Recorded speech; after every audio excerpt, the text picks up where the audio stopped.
금은 3만 불을 가야 돼요. 이 금 가격이라는 게 한 번 오르면 보통 짧게는 9년에서 길게는 13년까지 상승을 하거든요. 앞으로는 이 달러에 대한 위상이 더 많이 낮아질 수밖에 없다. 중앙은행들이 더 미친 척하고 지금 금을 사고 있고, 그냥 단호하게 말씀드릴게요. 금 ETF 제발 하지 마세요. 그리고 이것보다 더 심각한 건 이제 네, 이번 시간에는 금은 투자로 유명하신 분이죠. 양베리라는 필명으로 활동하고 계시는 조규원 작가님 모시고 이야기 나눠보겠습니다. 네, 안녕하세요. 네, 반갑습니다. 네, 반갑습니다. 저희 채널 한 1년 만에 출연을 해주셨어요. 예. 사실 그 사이에 금은 가격이 많이 오르기도 했고, 네. 지금 금 같은 경우는 거의 전고점 돌파를 앞두고 있어서 네. 과연 이제 요즘에 왜 이렇게 금이 많이 오르는지, 그리고 지금이라도 사도 되는지 네. 이런 좀 말씀을 들어보고자 네. 다시 한번 모셨습니다. 사실 금 가격이 요즘에 왜 오르는지에 대해서는 좀 분명한데요. 단순히 인플레이션이 높아서 올랐어야 된다라고 한다면 사실 이전에 뭐 인플레이션이 막 8%를 찍고 막 9%에 다가가고 이럴 때 금 가격이 많이 올랐어야 되는데 오히려 그럴 때가 아닌 인플레이션도 하락하고 있고 지금 이 상황에서 금 가격이 되게 많이 오르고 있잖아요. 금이라는 자산이 인플레이션 해지 자산이다 이렇게 생각을 하지만 사실 더 정확하게 말하면 인플레이션보다 금리를 얼마나 더 쳐주냐 이거를 되게 많이 반영을 하는 것 같아요.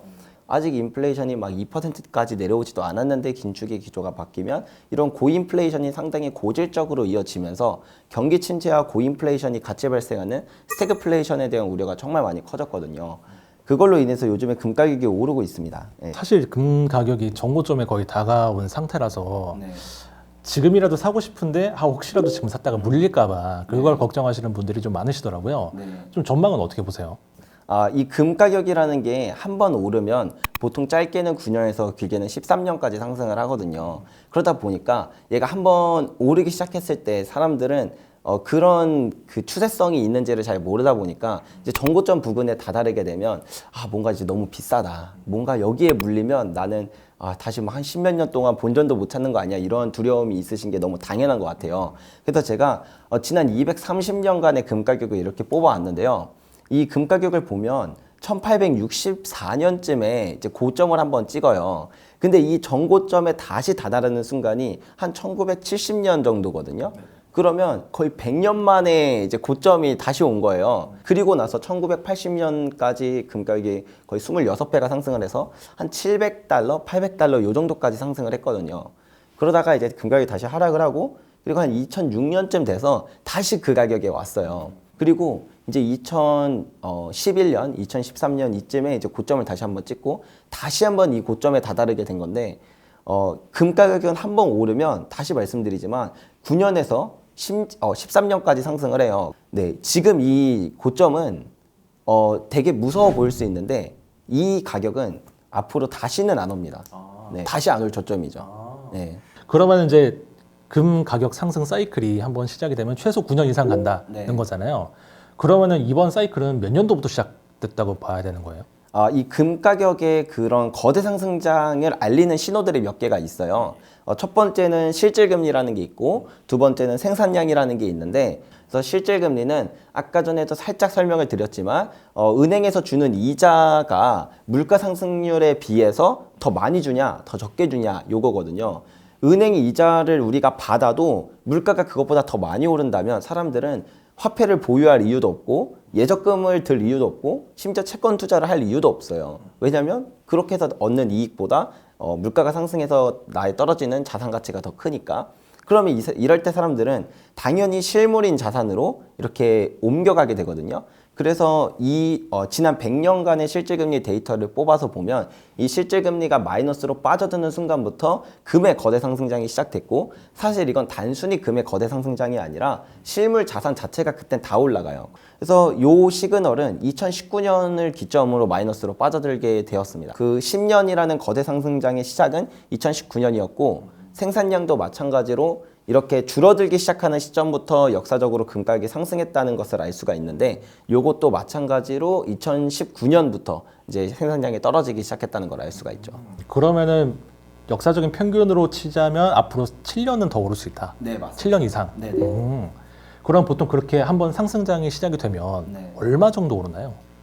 이게 제일 어려운 문제인 것 같아요. 금 가격이 얼마까지 오를까요? 라는 질문을 되게 많이 받아요, 저도. 근데 이 질문을 되게 대답하기 어려운 이유가 뭐냐면, 금 가격이 진짜 30배가 오를 수도 있고, 100배가 오를 수도 있고, 우리가 1970년대를 생각해보면 금 가격이 거의 26배가 올랐어요. 근데 이때는 다른 물가도 다 그만큼 올랐단 말이죠.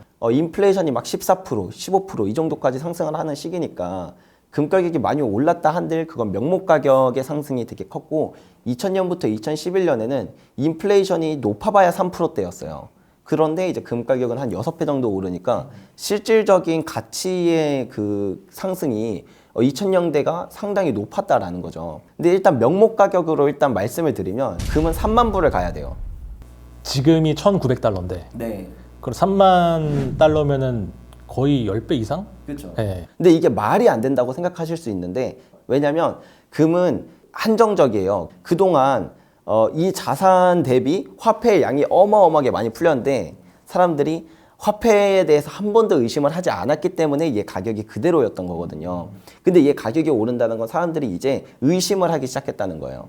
근데 화폐에 대한 의심은 한 번 시작되면 그 약간 폭탄의 심지에 불이 붙듯이 그 다음부터 점점 해서 이게 터지는 순간에 점점 가까워지거든요.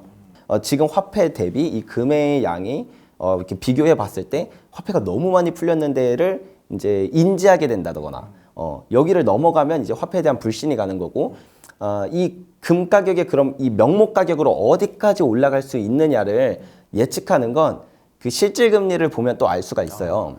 예, 실질금리가 낮으면 낮을수록 화폐에 대한 매력도가 더 많이 없다는 거거든요. 그래서 실제로 2000년부터 2011년까지 그 기간 중에서 실질금리가 가장 최저점을 찍었을 때는 마이너스 한 3.7 정도 됐었어요.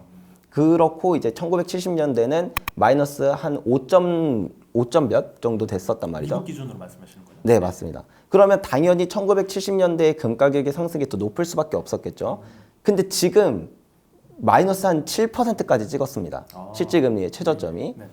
그러면 지금 이번에 상승 사이클에서는 최소한 1970년대 이상의 상승이 나와야 돼요. 1970년대 20배가 좀 넘게 올랐는데 그럼 우리가 1,400불을 기준으로 했을 때 대략 20배 정도만 치면 28,000불이 되는 거고 예, 근데 그것보다 조금 더 많이 올라야 된다고 생각을 하면 최소 3만 불 이상은 무조건 가야 되는 거죠. 네. 근데 지금 열심히 연준이 그러니까 그동안 이제 유동성을 워낙 많이 풀었기 때문에 뭐 그게 이제 문제라는 걸 다 인지를 하고 있는 상황이잖아요. 그래서 지금 금리를 올리고 유동성을 흡수하고 있는 단계고 인플레이션도 잡히고 유동성도 줄어들고 하면 화폐에 대한 신뢰도 다시 생겨나게 되지 않을까 이런 생각도 드는데 말씀하신 것처럼 진짜 그렇게 강한 긴축으로 인해서 금 가격을 제어를 물론 이론상은 할 수 있거든요. 근데 실제로는 그랬던 과거가 없어요, 역사가. 예, 근데 뭐 어쨌든 그럼에도 불구하고 그렇게 한다고 해도 지금은 1970년대보다 저는 더 많이 오를 거라고 생각하는 이유가 실질금리가 그때보다 더 낮은 건 물론이거니와 달러의 가치를 이렇게 회복하고자 하는 노력은 연준이 하지만 실제로 수많은 중앙은행들이나 정부는 자기가 갖고 있는 외환보유고에서 달러의 비중을 점점 줄이고 있어요. 그리고 2008년을 기점으로 단 한 해도 빠짐없이 금을 계속 늘리고 있거든요. 그리고 여기에 더불어서 예전에는 달러 패권이 정말 강했다고 느껴진 게 모든 무역에서는 이제 달러로만 이제 거래를 하고 그랬는데 요즘에는 뭐 페트로 위안이다 해서 석유 결제를 위안화로 하려고 하는 움직임도 있고 뭐 러시아 같은 경우도 마찬가지로 루블화로 하려고 했고 그리고 이제 가나 같은 경우를 보면 석유 결제를 금으로 해요. 예. 그리고 이제 뭐 이집트 같은 경우에는 근본위제로 다시 돌아간다 그러고 달러가 이미 이전 같지가 않고 앞으로는 이 달러에 대한 그 위상이 사실 이전과 비교했을 때 더 많이 낮아질 수밖에 없다. 이거를 다시 끌어올리고자 하는 노력은 이제 미국 스스로는 할 수 있겠지만 다른 국가들이 솔직히 못 믿겠다라고 갈 수 있겠죠. 그럼 금 가격이 20배 오른다는 것은 물가도 못해도 10배, 20배 이상 오를 수 있다는 의미가 아닌가로 저는 해석이 돼서 그 물가를 우리가 측정하는 그 것들이 되게 많잖아요. 뭐 쌀도 보고 뭐 렌트비도 보고 다 보는데 그 중에서 특정 어떤 것들은 금 이상의 상승을 하는 것도 있고, 대체로 석유 같은 그리고 뭐 천연가스라던가 이쪽이긴 하거든요.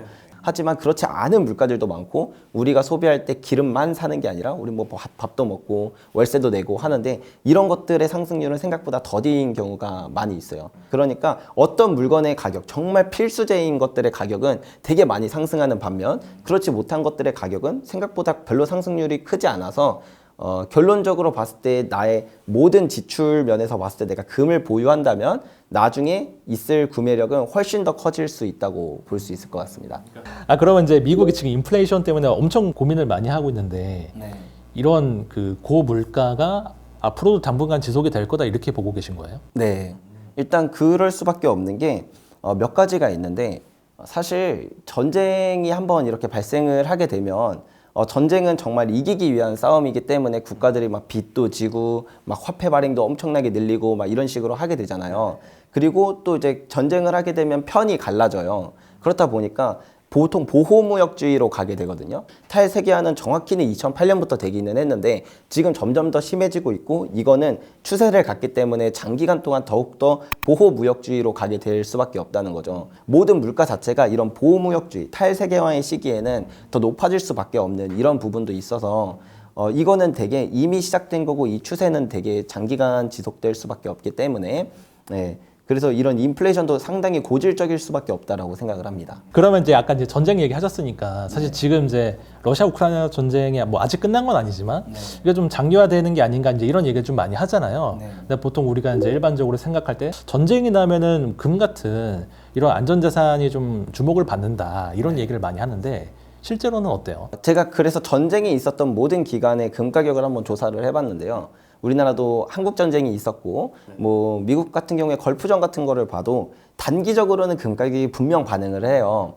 그런 전쟁이 일어나면 금 가격이 튀어오르는 건 맞으나 사실 이게 전체 경제에 미치는 영향이 크진 않기 때문에 장기적으로 봤을 땐 별로 영향이 없다.